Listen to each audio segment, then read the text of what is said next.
ಇವಳನ್ನು ಒಲಿಸಿ ನನ್ನ ಮನ ತನಿಸಿಕೊಳ್ಳಲೇಬೇಕು.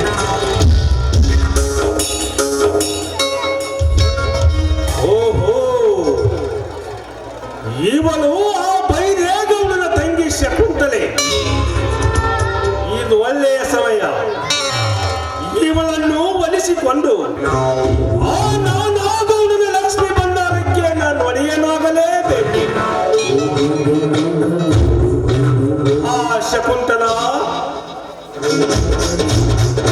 ಯಾರು? ನಾನೇ, ನಿನ್ನಣ್ಣನ ಫ್ಯಾಕ್ಟ್ರಿ, ಅನೇಕ ಫ್ಯಾಕ್ಟ್ರಿಗಳ MD ಪ್ರಶಾಂತ್ ಕುಮಾರ್. ಯಾವ ಕಾರ್ಯಕ್ಕಾಗಿ ನೀವು ಇಲ್ಲಿಗೆ ಬಂದಿದ್ದೀರಾ? ಹೀಗೆ ಕೇಳಿದರೆ ನಿನಗೆ ಯಾವ ಉತ್ತರ ಕೊಡಬೇಕು ರಾಜಕುಮಾರಿ?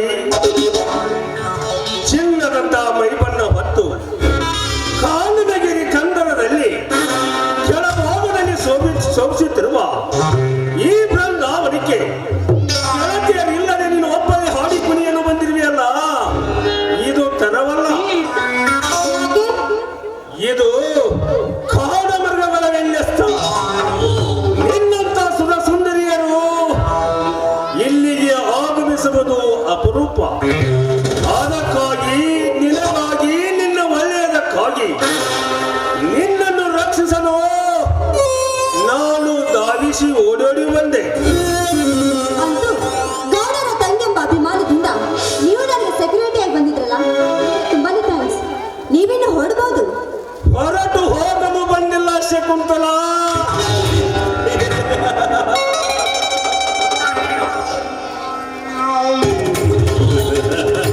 ಚಂದ್ರಮುಖಿ, ನವತರುಣದಲ್ಲಿ ನಕ್ಷತ್ರದಂತೆ ಮೆಳಿಮಿಳಿ ಮಿನುಗುವ, ರತ್ನ ಖಚಿತ ಆಭರಣದಲ್ಲಿ ಮುಚ್ಚಿ ಮಿನುಗುವ ಈ ನಿನ್ನ ಶಿಲೆ ಅಲ್ಲದೆ ನಿನ್ನ ರತ್ನಶೀಲಕ್ಕೂ ನಾನು ಪ್ರಕಾಶಕರು. ಪ್ರಶಾಂತ್, ಅನರ್ಥವಾಗಿ ಏನ್ ಮಾತಾಡ್ತಾ ಇದೆಯಾ ನೀನು? ಇದೇ ನಿನ್ನ ಹುಚ್ಚುತನ ಶಕುಂತಲ. ವಯಸ್ಸು ನಿನಗೆ ಪೂರ್ತಿ 18 ಮುಗಿದರು.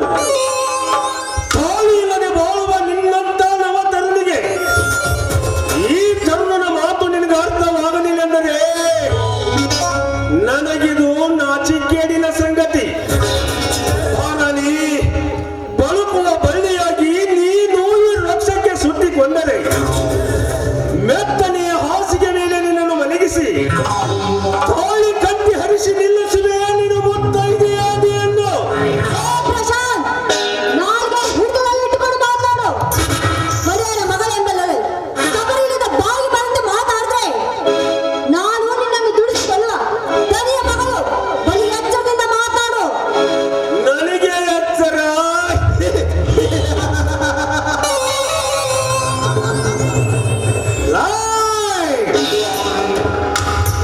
ಮನೆಯಲ್ಲಿ ಸಾಕಷ್ಟು ದನಕನವಿದೆ ಎಂದು ನನ್ನಂತ ಯವಕನಿಗೆ ಅನಕದಿ ಮಾತನಾಡಿ ಸಂಪತ್ತಿನ ನೆರಳಿನಲ್ಲಿ ನೀನು ಒಬ್ಬನೇ ಕುಳಿತರೆ ನಿನ್ನ ಕಾಮದ ತೀರುವನೇನೇ ಹುಚ್ಚಿ.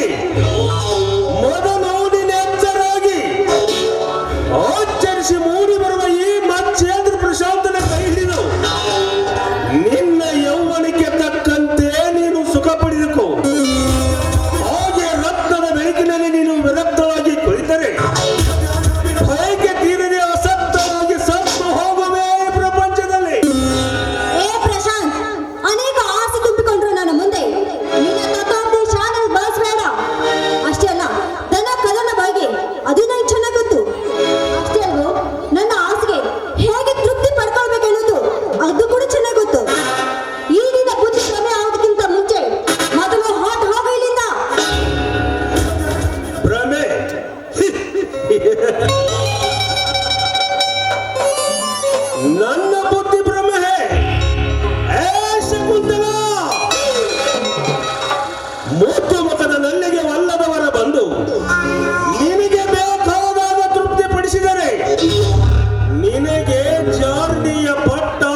ಕೆರೆಯ